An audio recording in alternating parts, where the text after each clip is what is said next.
আপনার মনে হয়নি? আমি যে লাইনটা বললাম কি বাবরি মসজিদের জন্য ভোট চাওয়া হচ্ছে, এটা তো আমরা দেখেছি কি না দেখিনি, তো আপনারা বলুন হ্যাঁ না। এই নির্বাচনটা কিসের জন্য হয়? যে ভালো রাখবে, এক রাখবে, হসপিটাল, স্কুল, কলেজ, রাস্তাঘাট। তো আমার মনে হয় আমি যেই দলই হোক না কেন, আমি তো বললাম, আমি তো ভোট তো চাইনি, একবার শুনে আমাকে ভোট দিন, আমাকে ভোটটা দিন বলেছে একটা।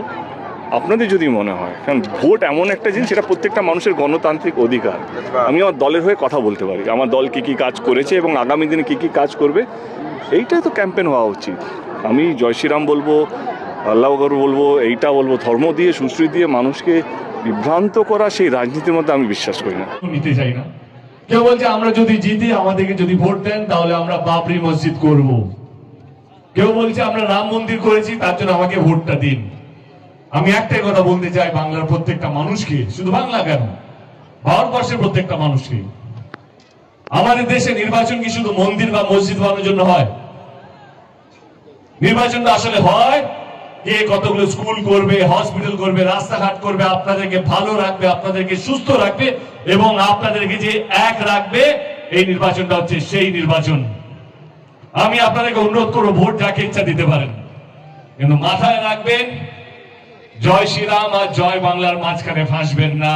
যে আপনাদেরকে ভালো রেখেছে, যে আপনাদেরকে ভালো আগামী দিনে রাখবে, তার হাতটা শক্ত করবেন। যে দল আপনাদের পাশে ছিল, যেই দল আপনাদের পাশে আছে এবং যে দল আপনাদের পাশে থাকবে, তারই জেতা উচিত। যে দল ধর্ম দেখে কাজ করে সেই দলকে নয়, যাদের কাজটাই ধর্ম, সেই দলটাই হাতটা শক্ত করুন। আমরা এরকম বিভিন্ন ইনসিডেন্ট দেখি, কখনো উড়িষ্যাতে কোনো বাঙালিকে দেখলে পিটিয়ে মেরে দিচ্ছে বাংলাদেশি বাংলাদেশি বলে, কখনো বিহারে হচ্ছে, কখনো ইউপিতে হচ্ছে, দিল্লিতে হচ্ছে, রাজস্থানে হচ্ছে।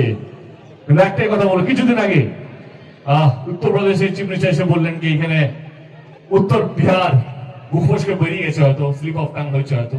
কিন্তু একটাই কথা বলতে চাই প্রত্যেকটা মানুষকে, এটা বিহার নয়, এটা বাংলা। এটা এমন একটা বাংলা যেখানে প্রত্যেকটা স্টেটের মানুষ থাকে। সে রাজস্থানী হতে পারে, সে বিহারি হতে পারে, সে নেপালি হতে পারে, সাউথ ইন্ডিয়ান হতে পারে, মহারাষ্ট্রের হতে পারে। এইটাই হচ্ছে আমাদের গর্ব।